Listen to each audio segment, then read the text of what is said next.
This week in the news, fans of a beloved franchise become hyped at the promise of an upcoming announcement regarding a new video game, only to be massively disappointed to learn it's a mobile title. Wait. Is this November's news? It happened again?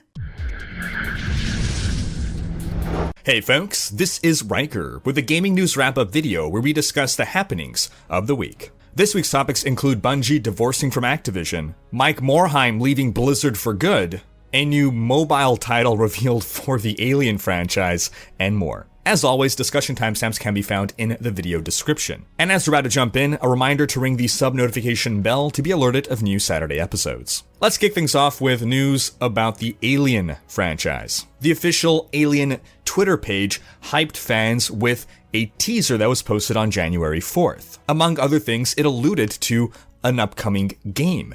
And the teaser prominently featured the name Amanda Ripley, who was the protagonist of the last major Alien game, Alien Isolation. Fans were excited that perhaps a sequel was about to be revealed. Alien Isolation was a fantastic PC and console game, seeped with atmosphere, truly terrifying, and very well received by fans of Alien. As expectations started to soar, the greatest hopes perhaps were that a VR sequel to Alien Isolation will be announced. A truly, completely immersive experience. Some fans wondered if this was going to be the rumored Alien Blackout game that was said to be in development by Cold Iron Studios for PC and console. Well, it turns out it was in fact the rumored Alien Blackout game, except it's a mobile game.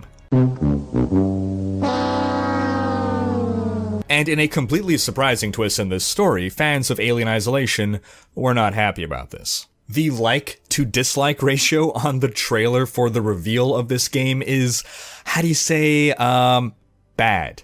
It's bad. 833 likes to 29,000 dislikes as of the time of this recording. That ratio is somehow worse than the already impossibly low like to dislike ratio of Diablo Immortal. This one's sitting at just under 3%, Diablo Immortal sitting at maybe roughly 3.5%. And I think the top comment on the YouTube video shares the general sentiment of the greater Alien gaming community.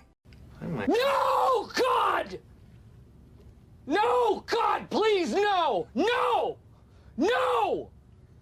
No!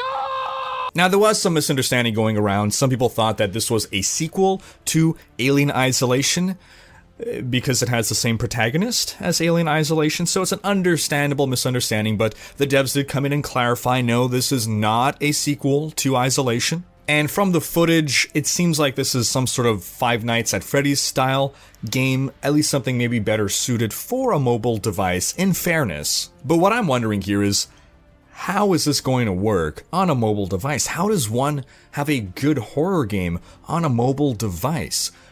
Take Alien Isolation, it's all about atmosphere and immersion, and that's the complete opposite of what a mobile can provide.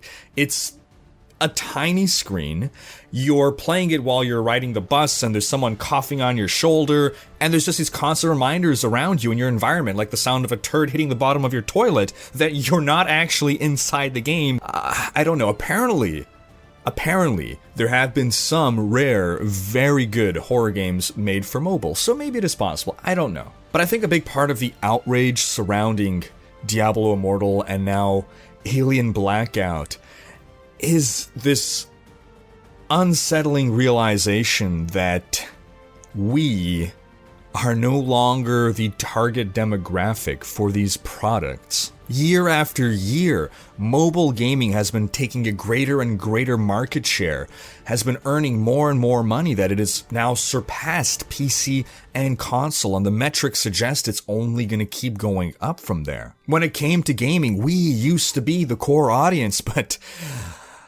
that's changing. And rather than see just new companies and new IPs rise to meet this market demand, we're starting to see the conversion of beloved IPs and beloved developers convert to this market demand. As some quantum of solace for Alien fans, also news that came out this week was that Cold Iron Studios is in fact working on an Alien game for PC and for console, and it'll be an MMO FPS. which raises a whole lot of other concerns, but at least it's on PC and console. On to Activision Blizzard news, starting with Mike Morhaime, former CEO of Blizzard, one of the founding 3 members of Blizzard Entertainment, and arguably the face of Blizzard Entertainment forever, is officially completely leaving the company in April. He had already stepped down from his position as CEO back in early October.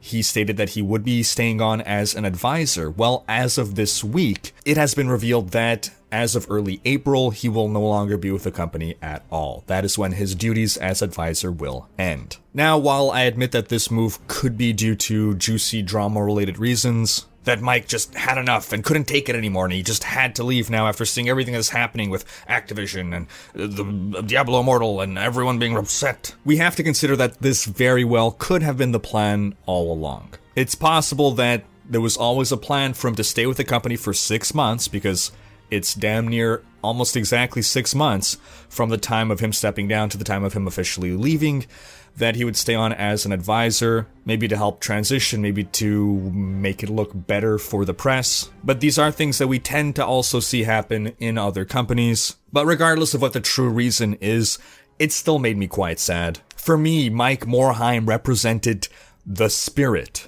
of Blizzard Entertainment. I can't say that Mike was someone that I idolized as a child like I did Chris Metzen, but he always came across as just a genuine guy, a really likable character. And I think I just always falsely believed that he would always be with Blizzard. And while I was objectively more crestfallen when Chris Metzen stepped down from Blizzard, I feel that Mike Morhaime's departure is going to leave a greater hole in the company. And with everything that's been happening over the past, some may say months, some may say years, a lot of people are wondering if Blizzard will ever once again be the company that captured the imaginations and the adoration of legions of young fans. And I'm sure a lot of you already have some very strong opinions on that. In other news, as revealed by Bungie and further reported on by Kotaku, Bungie is separating from Activision. According to Kotaku, Bungie employees, quote, cheered and popped champagne at the news. And most significantly, as part of the separation, Bungie will retain the rights to Destiny. Now, allegedly, for years, there had been a lot of tension between Bungie and Activision, because Activision wanted Bungie to crank out either a new game or an expansion every year for Destiny. And Bungie just didn't like being rushed like that. Now, this wouldn't be the first time that Bungie employees cheered at being freed from their publisher. Back in 2007, when they negotiated their independence from Microsoft, they allegedly did the same thing. So it was a little odd when in 2010 they decided to sign a 10-year deal with Activision. And what's interesting to me now is not that they're leaving, but they managed to get out of their contract a year or two early. And I do wonder if Bungie perhaps needs to finalize certain obligations towards Activision with regards to Destiny 2 in the remaining time. I'm not sure exactly how that will work. But with this news coming off the tail of a lot of negative press surrounding Activision in general lately, many fans are cheering for Bungie.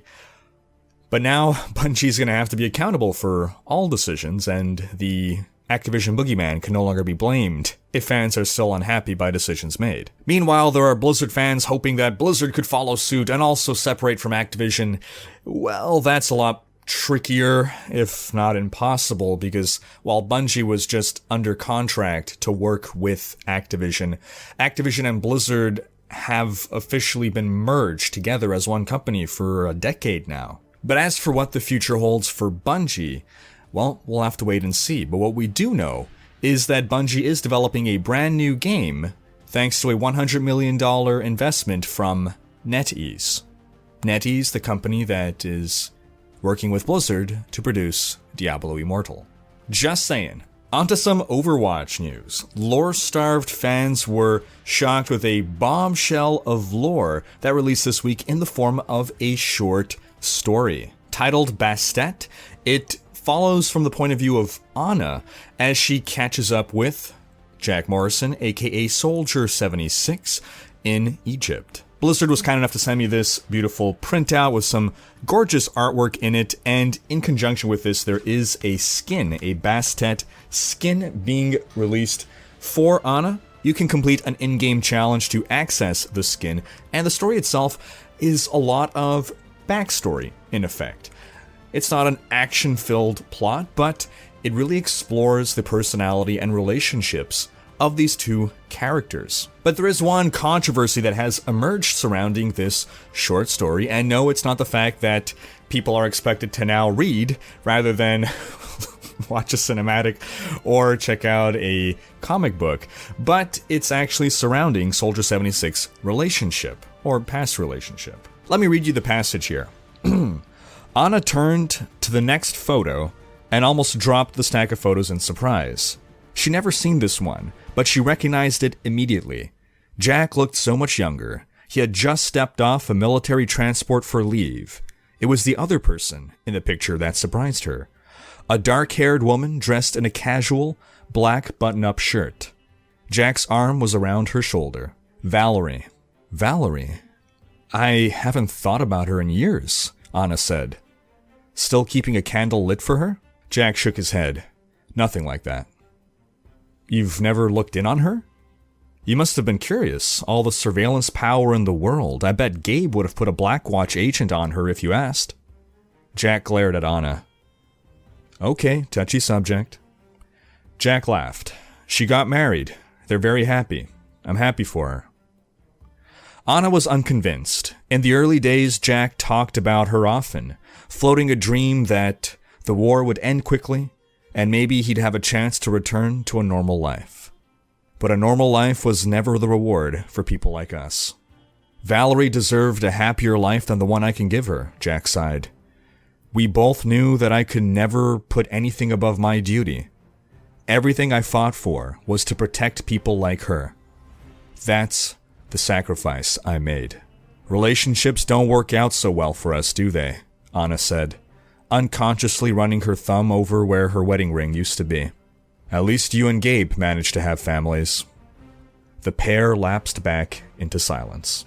So what could possibly be the controversy surrounding this relatively short passage in a short story all about providing background information and exploring characters and their pasts? Well, the controversy is that Jack's former love interest was not a woman named Valerie, but in fact a man named Vincent. Haha, I fooled you with the power of trickery! And the reason I did that was just to really highlight how if this would have been a Valerie, I don't think anyone would have said a single word about this. But because this was the bombshell that Soldier 76 is now confirmed to be gay, well, people are upset. Personally, I think it was handled very well. It's not like Anna went up to him and said, "Hey Jack, how's being gay? I went to the gay club and I didn't see you with the other gay guys. What's up with that?" And again, I think choosing to read it as Vincent being a woman really highlights that this is really just a very common trope of a story for a soldier to have a long-lost love interest. And this was a little twist, but you know, it's a relationship that's strongly implied, but it's not outright made blatant. They're not hitting us over the head with the fact that Soldier is gay. In fact, there was enough room for interpretation that Michael Chu had to go make this tweet. Jack and Vincent were in a romantic relationship many years ago. Both identify as gay. Michael Chu is the lead writer of Overwatch, and he's the one who wrote this short story. I wish he hadn't tweeted this. This isn't for political reasons. I just personally prefer that story is told through story and not through extraneous information. I didn't feel that this was a message that was needed to be said. It is what it is. Personally, I like to stand by the staple advice of show, don't tell.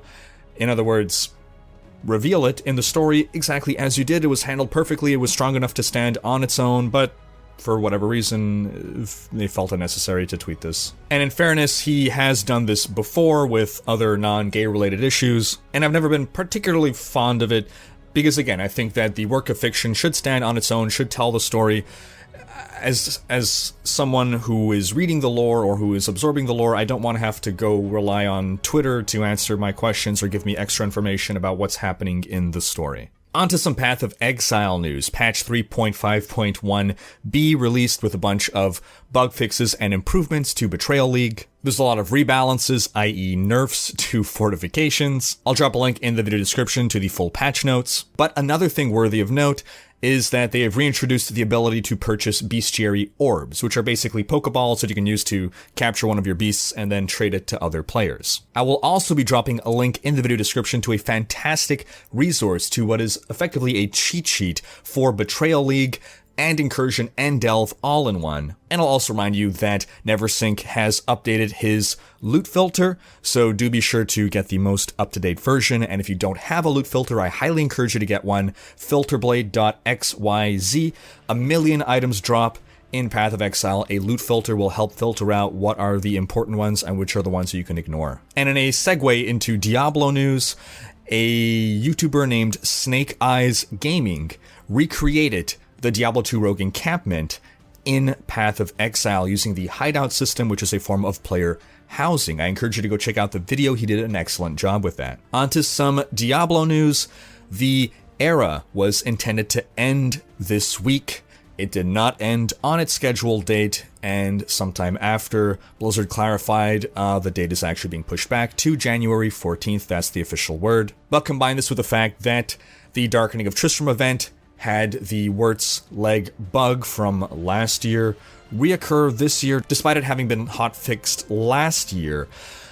Just sort of culminates in a number of unhappy Diablo players, and it becomes even more evident that the team currently working on Diablo 3 is either a smaller team or a team that has not been too familiarized with Diablo 3, i.e. it's probably the classic games team having to deal with things they have not dealt with historically.